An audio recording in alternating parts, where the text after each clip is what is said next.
Welcome to the CUInsight experience. I'm Randy Smith, one of the co-founders of CUInsight.com, and this show is all about taking a deep dive with the leaders of the credit union movement that make it so great. This episode is sponsored by Amazon Business. With the value and convenience of Amazon, plus innovative tools and features, purchasing leaders in credit unions can reduce costs, save time, maintain control, and efficiently scale operations. Amazon Business, the most comprehensive one-stop shop for business purchasing. Today, I'm having a conversation with Dr. Gamaliel Hassan. Hassan is the CEO of Stima Sacco in Nairobi, Kenya, the second largest Sacco in Africa, and also a friend of mine. We climbed Mount Kilimanjaro together last year. So with that, let's jump right in. Welcome to the show, Hassan. It's, so good to see you again. The last time I saw you, we were coming down a mountain, basically. We were part of the Climb Africa crew. We were two of the 7 that actually made it to the final peak of the summit. So yes. So great to see you, my friend. How's everything? Thank you, Randy, and thank you for having me on the show. I really appreciate. But this is my first podcast, so that's a big deal as well. I love that. I can tell you, and I'm glad it is with you. So I really appreciate that. I appreciate being the one to have you on. There have actually been quite a few people on the show that have told me that when they came on. So I'll make it easy on you and painless. I hope so. I'd love to get some background for our listeners. Most of them tend to be in the United States. Stima Sacco, you're the CEO, as I mentioned in the intro, second largest Sacco, which is credit unions for our U.S. listeners, in Kenya, and I think also on the continent. In Africa as well. In Africa. That's true. Before you were a CEO, how'd you get to where you are today? What's the Hassan story that brought you to the Sacco movement? Sacco sector. Yeah. So maybe I need to start my story from the very beginning. I was born and raised in Nairobi, Kenya. I was raised in the biggest informal slum, actually. Okay. That's Kibera, if you know it. Yep. So I've lived on the other side of what we term here in Kenya as a railway line, because it is a railway line that divided the more affluent side of society with the less affluent. So I came from a less affluent side of the society. But I managed to see the power of the cooperative movement, the power of credit unions, the power of SACCOs, because it's only through that I was managed to be educated by my parents, getting loans and credit facilities from the credit union that enabled me to bridge that gap, get the necessary education to put me where I am today. So my journey has been quite a long one, but I go back to my very humble beginnings and to the fact that there was a credit union at that time that enabled my parents to sort of bridge that divide in terms of education and opportunity, and therefore the necessary steps. It was the door that was open for me to end up being a CEO. So before we move on, I have to ask about your parents then. So was education important to them? Did they see that as being your path out? Absolutely. I think education was the equalizer. And then for my parents could be able to see that. Both my father and my mother never had the kind of opportunities I have right now just because of education. So I took the education thing seriously up to the time now. I actually have a doctorate in strategic management. So these were the seeds that were planted by my own parents. And they could see that this was the equalizer that was needed to actually bridge the gap between, again, where I was and where I would aspire to be. That's beautiful. Well, thanks to mom and dad. That's for sure. Right? Because we're glad to have you. So let's talk a little bit about SACCOs. You and I were having a conversation a couple of days ago about like the fintech challenge that has come in. And I always on the podcast like to start with the challenges that we're seeing, whether it's, if you want to speak directly about the challenges that you see at Stima Sacco or just the overall Sacco movement. What are the biggest challenges that you see that we're facing today? Well, Randy, I think the biggest challenge, that's a very good question. The biggest challenge we face in Africa and in Kenya, in Africa, I think would be around the fintechs. Okay. As you're aware, Kenya is the father and the mother of mobile banking. Yeah. So we brought mobile banking to the world. And that's a good thing.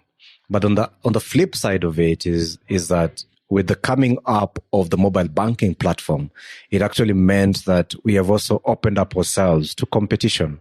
And the competition is not just within Kenya, but it's across the globe. Majority of the fintech companies that run in Kenya are not Kenyan companies. A big chunk of them actually happen to be either American or European or Asian companies. They have backing, very big financial muscle from very big banks. So what that means, because of the nature of our country and our economy being a very digital economy, it means therefore that competition has been elevated into us competing with fintechs that are more agile, that are less likely to, they have very low barriers to entry, as opposed to probably joining a SACCO or a credit union. Yeah. So I tend to think that's the biggest challenge that we do face.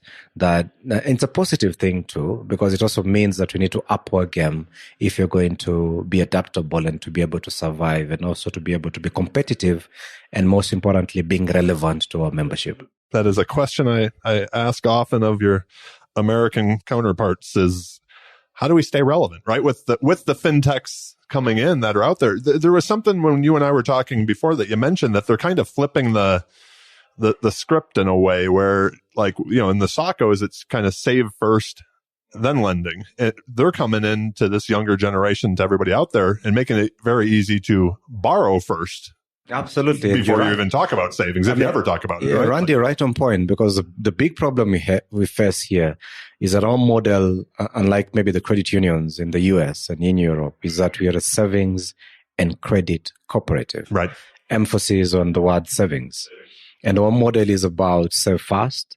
And then from what you've saved, you can come back to us and we can give you a multiplier, say, on the savings that you do have. So if you have $100 worth of savings, you'll come back and say, can I borrow times 3, times 4, or times 5 of the money we have?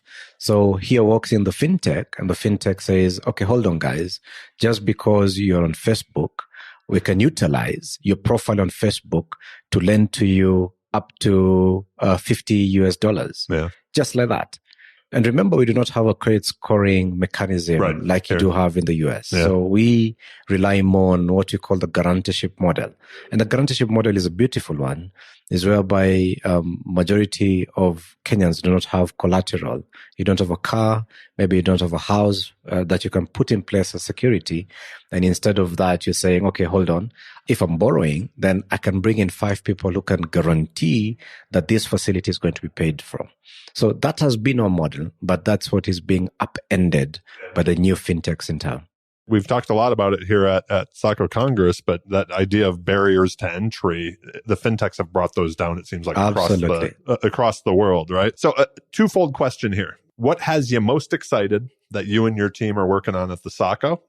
And what has, you most excited when you take that big step back and look at the continent when it comes to the SACCO movement here? I'm blown away every time I'm here. I just got to say, like, how young and connected.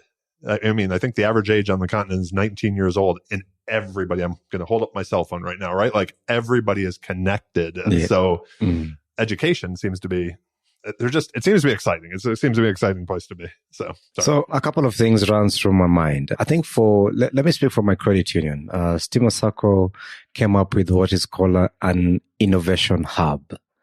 So what we did is that we realized that with all the technology that is running around the country, with the world being more globalized than it was before, with the fact that we do have members in the diaspora, including members in the US, in Europe, in Asia, we came to a quick realization that we needed to be relevant to our members. And the only way to be relevant was to be innovative. And the only way to be innovative was to tap into both our staff and also our membership in terms of channeling good ideas. Because what will always happen is that there was ideation, very great, marvelous ideas of what can be done, but they just fizzled through. So what we did was to come up with what we call an innovation hub. And the innovation hub is a platform whereby ideas can be ideated. And then from the ideation stage, you can have a pool of individuals coming together to sort of brainstorm on it, to challenge, the kind of concepts that are being put in, and then to actualize this into something that is economically viable for the SACCO itself. And from that, I have seen marvelous ideas that have actually been generated by the youth, for the youth, which is also very beautiful because at the end, you can actually see the credit union gaining from that. So that has really gotten us hyped up around the credit unions. And we do believe, and we are actually amongst, if not the most innovative SACCO in Kenya. We do consider ourselves as being amongst the most innovative institutions in Africa. And the key thing here is that we're looking at a scenario whereby for us to continue being relevant, especially to the youth and to the young ones, to these guys who are being targeted by the fintechs, then the only way to do that is to be with them on the mobile platforms, be with them where they are on social media, reach out to them on those, and being more innovative and less of that traditional, armchair, all kind of banking that you're used to. Another question that I planned on asking you down the road a little bit here further, and I can tell you as somebody who owns a small business, and I've always noticed that with like SACCOs and credit unions as well, there can be a lot of great ideas, but you only have so many resources, whether it's money, people, time. So when you're going through, I love what you're talking about with your innovation, institute, let's call it. Bunch of ideas come in. How do you decide which ones you're like just fully, you're going to at least put out there in the world? So we have peer review. So your peers review your ideas. Yeah. So before we in management have a look and say yes or no, we ensure that the peers have had a discussion with you. And it goes through, it's a competition actually. Yeah, okay. So in any particular year, we have more than 100 ideas that come through. We only pick about between 10 to 15. Initially, we said we were only going to pick the top 3. But to be honest, there are some very pretty ideas that you cannot say no to. But also importantly, and I think in the words of Steve Jobs, it's always important to say no. Yeah, absolutely. So we focus on also saying no to very good ideas so that we can focus on the ones that we can implement. So let me take that one step further, because this is something that I've always struggled with. The idea, you all agree it's good. Yeah. You put it out in the world, it's just not working as well as you have. How do you know when to, pull the plug and put that effort into something, one of the other great ideas that you have? Any hacks you come up with where you're like, okay, here's how we cut that off, I have, and like I said, we try to be an innovative institution. Yep. And we look at the most innovative institutions in the world being Apple and of course, institutions like Coca-Cola. Yeah. And our learning point is that with every great idea, there's a possibility of failure. Yep. And even as we go through, we don't come with the mentality that this must work. Yeah. At times it is being a guinea pig and experimenting. And from that pool of ideas that you have, picking what works and learning as we progress. So not being hell-bent in saying, I must implement and then this must work. It's also getting the feedback from your membership, your customers, your stakeholders, and either tweaking the idea or the product or the service that you do have. Or if it doesn't work, be the first person to say, you know what? We goofed on this one. It doesn't work. And we have to drop it. So somebody has to call the shot and to say, this is actually being successful or this is a failure. And if it's a failure, let's not individualize the failure, but learn from it so that we can get something better done. From more of a leadership standpoint now, how have you created that culture in your organization where people feel, I don't know if safe's the right word, but like they're willing to bring their ideas forward, not thinking that you're going to be like, that's a dumb idea. How have you created that? The first thing I've done is to hire people who are more intelligent than me. Always a good thing, right? That's a good thing. So as a CEO, you cannot be the brightest person in the organization. You cannot be the alpha and omega. You cannot be the know-it-all. You cannot be the encyclopedia of knowledge. You must hire people who are sharper than you in whatever areas that they are. So that's the first thing that we've done. So you go out there, we really go for the banking sector, even as a credit union. Yep. So we do go raid the banks in terms of getting the best talents that they do have there. The telcos, we bring them back on board and tell them, teach us, what do these other sectors do and how can we implement it here? Number 2 is, like I said, you have to agree that there is a possibility of failure. And failure is not personalized, but failure is a way. I think it was Thomas Edison who tried 1,000 times to come up with the electrical bulb. But can you imagine if he stopped at 999? Where would we be today? We'd be all sitting in the dark, right? So what we try and do is to create an atmosphere, environment whereby people can feel they can change status quo. They feel that experimentation is key and it is allowed, and failure to a degree is accepted as long as you learn from that failure to something better. Man, I could talk to you about this all day. I find it so interesting. But I did want to also touch on one other thing that I know you've had huge success with that I think it would kind of blow people's mind back in the States. You've made financial education a big pillar of, and I think all of us in credit unions and SACCOs, we talk about educating our members, educating the youth, educating all of that. Could you talk about if I remember correctly from talking to you, it started kind of over COVID. You were doing it before, but like really transitioning to that digital platform. And what I thought was so interesting in our conversation, I'll let you get into the guts of it, but was like how you're getting that member feedback, like almost real time to decide what you're going to do next and the success you've had. Could you talk, just if you have any hacks that you could share to our listeners about educating the members, getting the buy-in from your members to want to come to you and look to you for that? So as you're aware, cooperatives are run on 7 main principles. And one of the key one is education, information, and training. So in Africa and in Kenya in particular, this is a very, very fundamental and important distinction between a credit union, SACCO, and a bank. Because we go outside there, we put our money to educate, inform, and train our membership. Pre-COVID, this was done physically. And I'll give an example of a credit union whereby we would have more than 851 different stations, whereby every year on an annual basis, we needed to sit down with our membership, bring them together, amalgamate them together, and have a discussion with them. And then came COVID. So COVID had its bad and I dare say its good side as well, because with COVID meant that we needed to adapt in terms of and accept technology as an alternate to these physical trainings that you're doing. So what we did was to now switch into virtual meetings. And the beauty of the virtual meetings is that the physical meetings were done once every year, right? But the virtual meetings we do every month. So I'll give you an example because we have members in the diaspora. Every month, actually, we have a diaspora meeting. So we'd actually have meetings with and this is an education meeting, training in terms of, financial literacy, in terms of financial therapy, if I might so call it that. Right. So I could choose maybe the West Coast this month. Next month would be the East Coast. The other month would go to Dubai. The other month would be Europe. The other month would be those who are in Australia or the like. And the beautiful thing of that is that it means that you're constantly being there for your members. And what we've also done is to break down and segment the training. So we would have a session, say, for the youth. We'd have a session for, say, those ones who are seeking mortgage facilities.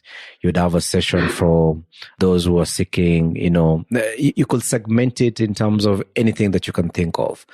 And the beautiful bit of it is when I look at the numbers, the numbers are crazy. Yeah. They're crazy because this year alone, we have a membership of 195,000 members. We've already managed to do training and these are individualized members that we've managed to reach out to. We've already done 110,000. It's unbelievable.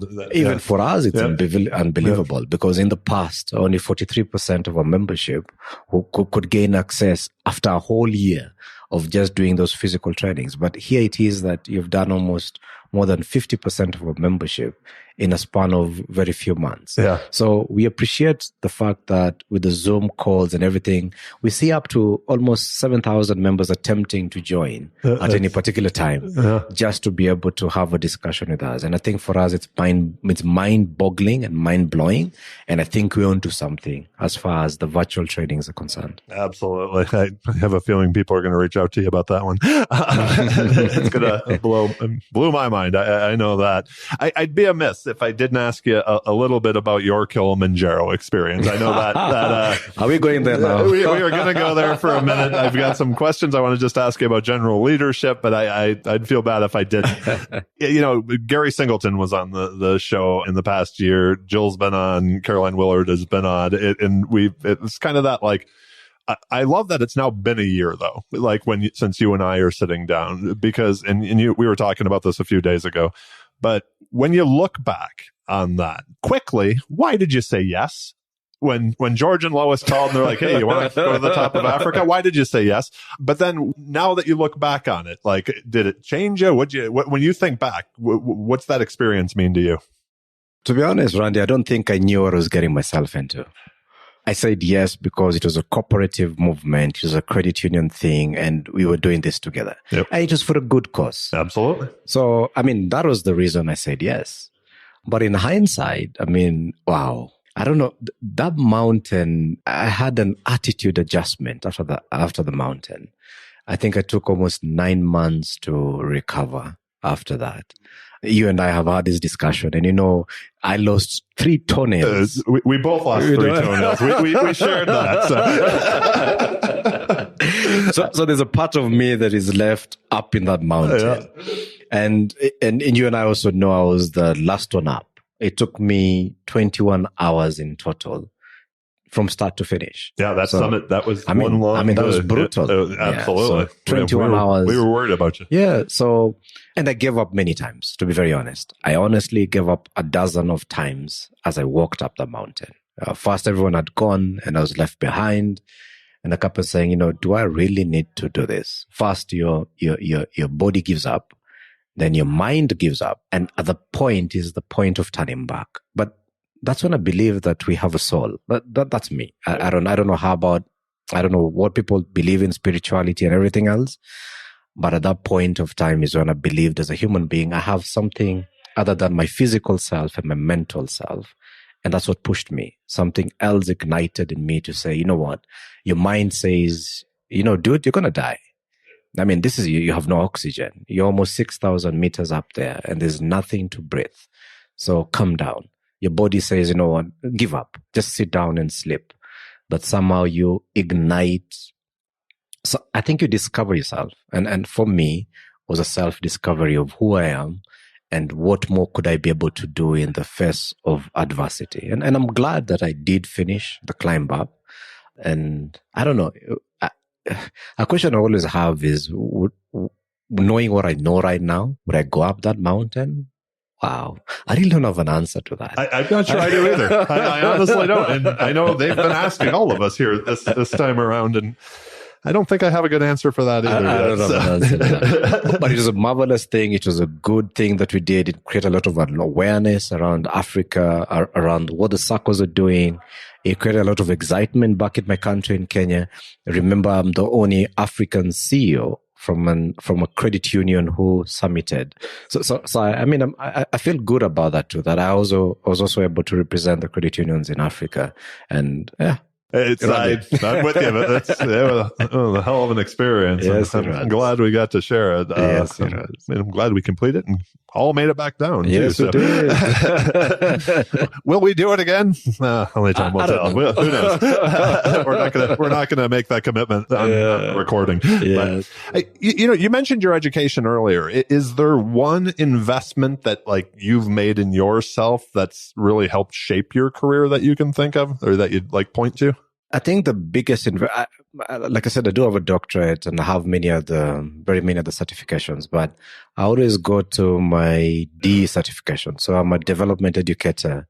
I'm an African development educator. So got certification in advanced. I'm also an advanced AD. Oh, you went to the advanced AD program. I did advanced. And then I did one at, I did my CUID, Credit Union Development Educator in Wisconsin. Okay. A beautiful place, but strange weather. I remember summer, winter, fall, everything falling on one day. It's snowing in the day, then it's sunny, then rainstorm. So I got a bit confused with that. But I have very lovely memories of Wisconsin, and that's where I did my CUID. And when I look at that, I'd say that what has impacted me the most is that training. When I look at the D training by itself, it gives you a touch of humanity. So it's not just about certification. It's also about learning the challenges from across the globe.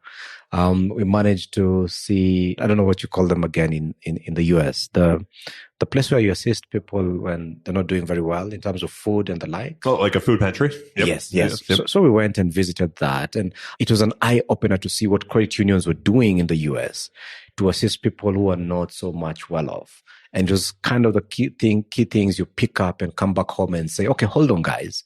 And I know you're saying we are for people and not for profit, but then how do you demonstrate that?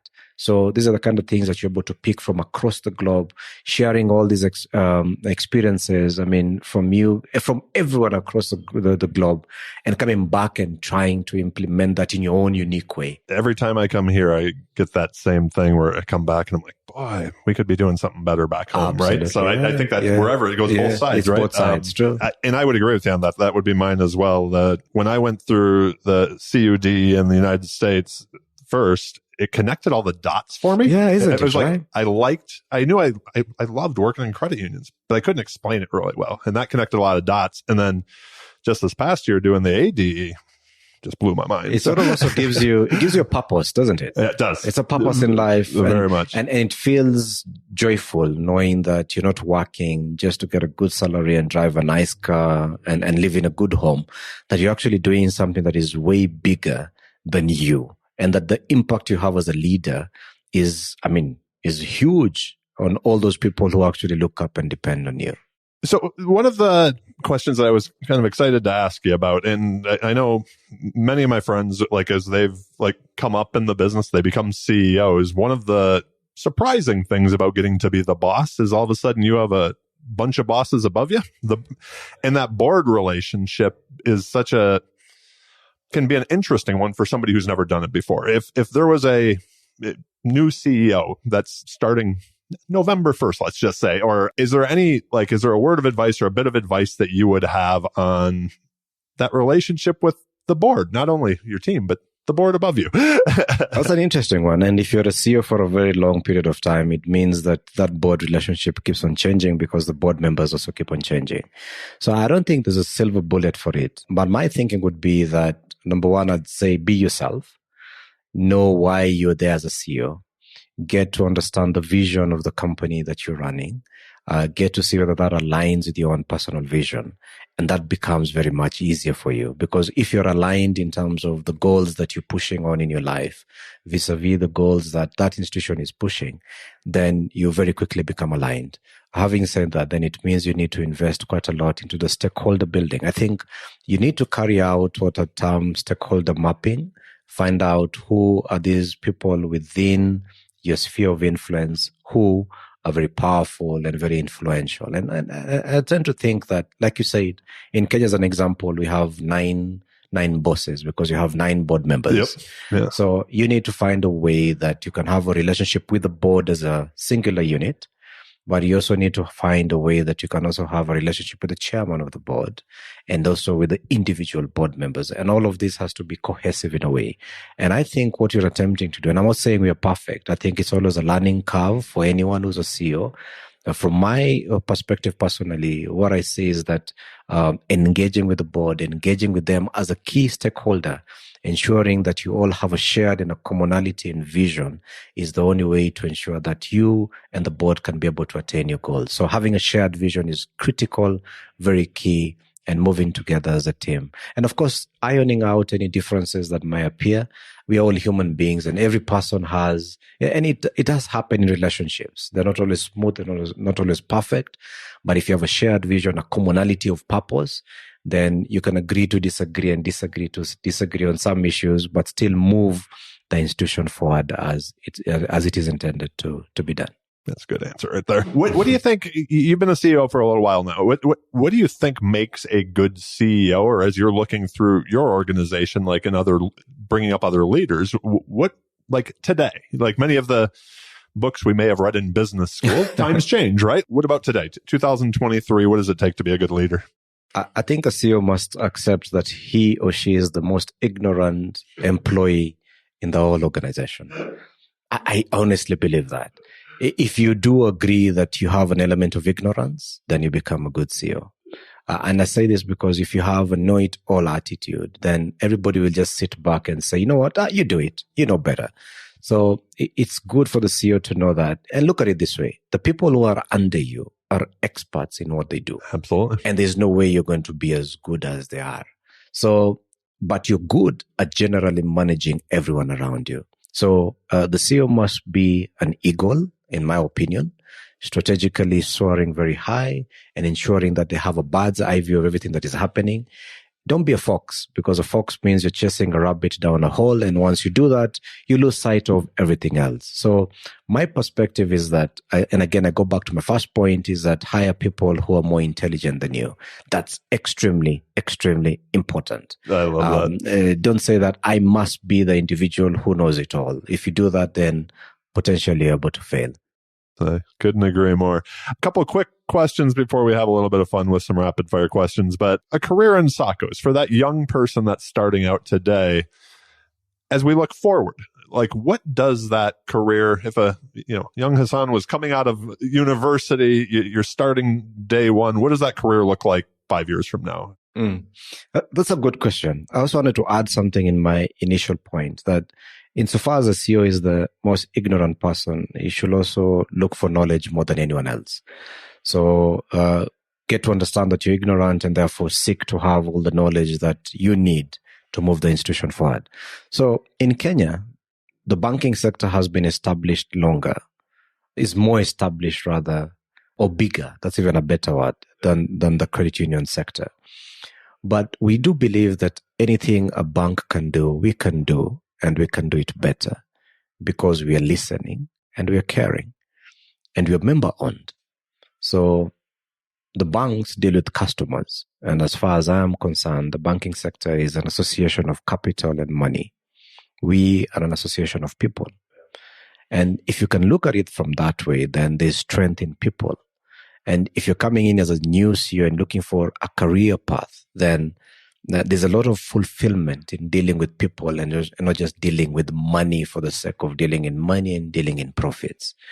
So we have tried to ensure that our jobs are as competitive as can be found there in the banking sector or any other sector, in the telecom sector and the like. And we have seen that we have managed in the last few years to be able to attract individuals from the other sectors within the country, the so-called more established sectors, into the credit union.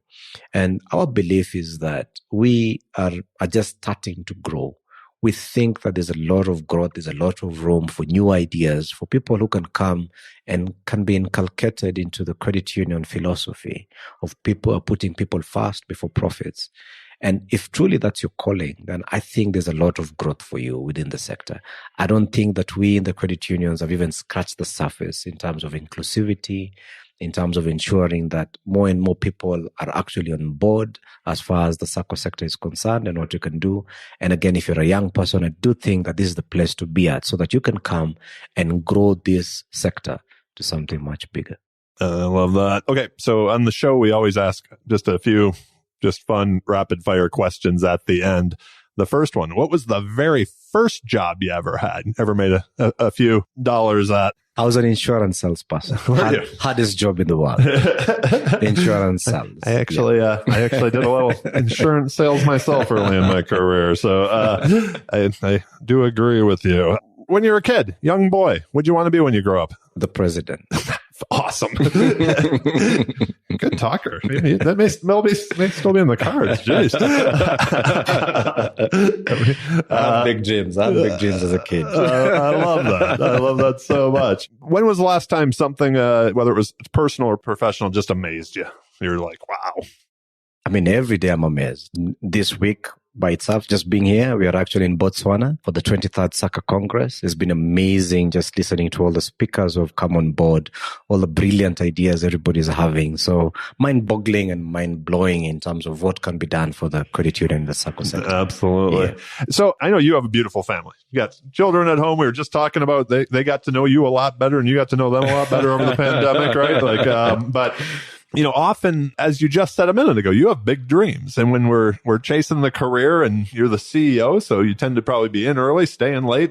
You're here with us today. Any hacks, things you picked up along the way on how to make sure that, I remember you left to, I think one of your children had a birthday party coming up. Yeah. And so you took off early from Tanzania before the rest of us did. But how do you make sure you have that balance to still have the family time too? I try. I'm not perfect, but I try. I try and put the family first. I mean, family is always first in everything I do. So I try and make sure I'm there for them for everything. I'm the dad who changed. And in an African culture, this might seem a bit strange, but I enjoyed changing the diapers of my kids. I really, really did that. I really enjoyed being there for them, for all the milestones that they had. So, and remember that time we had, it was in Tanzania, remember, I had to skip so that I can go and be part and parcel of my kid's birthday, because I tend to think that earning money is good and being wealthy is good, but you can never take back the time. So I really attempt in my own way to put my family first, to make sure that I'm there for them, especially for my children, because I do believe that having a good background in the family, a good foundation, that's what I'm looking for, makes me a better CEO. So I really try. One thing that we've done at Stima Sacco, our credit union, is that on an annual basis, for a whole month, we have a Bring to Work a Child Month. Okay. It started off as a day, but right now we're doing it for a month. So for a whole month, especially when schools are closed, we expect you to bring your children to work. So that they can also appreciate where does dad and mom disappear every day. They're never here at home. Yeah. So I have seen that. Initially I thought no one is going to bring the kids, but I'm surprised that everybody has been bringing the children. And they're saying, you know what? I'm having a better relation with my family because finally my children understand where I disappear to. When I'm saying I'm busy, they know what it is that I'm doing. And there's a more appreciation in terms of both ways for the families and our employees as well. Jill recently took her 12-year-old son to one of her speaking engagements that was down in Florida. So it was the first time he got to see his mom doing that thing. So he was like, that. Wow. Yeah, that's a different, right? So do you remember like that piece of advice that somebody gave you that you always go back to? Yeah. Just one advice was given: be kind and be humble. That's it. What's the greatest album? What's on Hassan's playlist that you can just listen to over and over and over again? My playlist. Yeah. What's on? Lord. Or is there that like song or that album, might be from 20 years ago, that you could still listen to? If it comes on, you're not turning you know what I mean? You still listen to it today? Wow. I mean, I don't have a genre of music that I listen to because I listen to everything. Okay. I listen to rock, rap, reggae, old school, hip hop, you name it, anything and everything I listen to. So I'm trying to figure out one song that, wow, I have very many in my head. Better World, I think. I'm not so sure if I'm getting this right. A Michael Jackson song. Oh, yeah. Okay. Yeah. This is a world, and they asked me to sing it. Yeah, no, we don't have to do that. That's good. That's good. So the NCUA is our chief regulatory body in the United States, and the chairman, so our top regulator, he's been on the podcast, and he had a question that he was like, it would be a good question for you to ask these CEOs of credit unions. And this is it. Who plays you in the movie? If they're making a movie of your life, who plays you? Who's the actor? Oh, that's a nice one. I'd love the actor to be The Rock. Right? No, yeah, I'd love to. I mean, that'd be nice. That'd be cool. That's fantastic. Any book you think everybody should read if, say, you have a young leader coming up? I think it's a book by Dr. Steve Covey. Okay.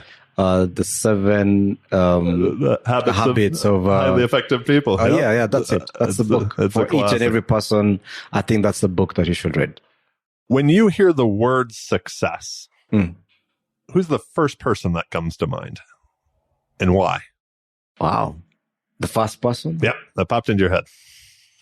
You're like, still The Rock. That's who we were just talking about, right? I mean, there are many people that pop in my head, but success, I'd say Bob Collymore. Okay, tell me.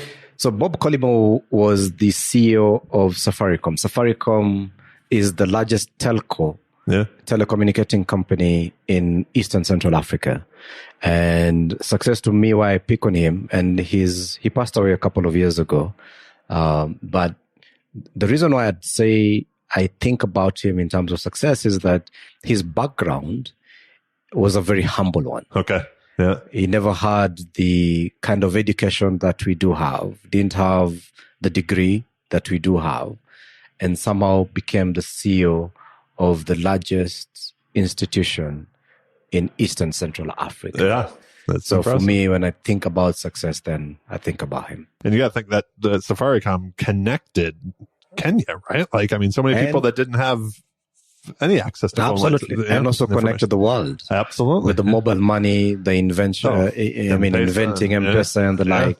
So I consider him to be according to me, in my books. That's a good one. Okay, last question before we go. Any final thoughts you'd like to share, or like something you were hoping I'd ask you that I didn't? No, I'm good. You've asked all the hard questions.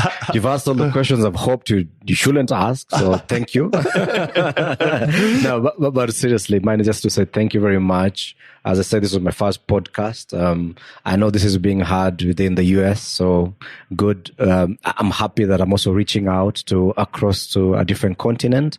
I know we do have members in the diaspora who are our members. I know there are many Kenyans living in the US who might also be looking out for a SACCO to actually join. Potentially, we are a SACCO for them to do that.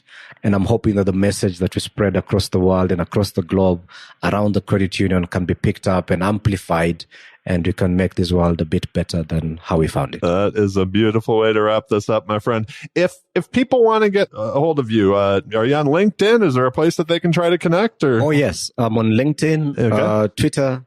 My LinkedIn is at Gamaliel Hassan. We'll link to that in the show notes, so people can, because I have a feeling people are going to have a lot of questions. This has been absolutely awesome. And for your first podcast, this was fantastic. Thanks for doing this, my friend. So.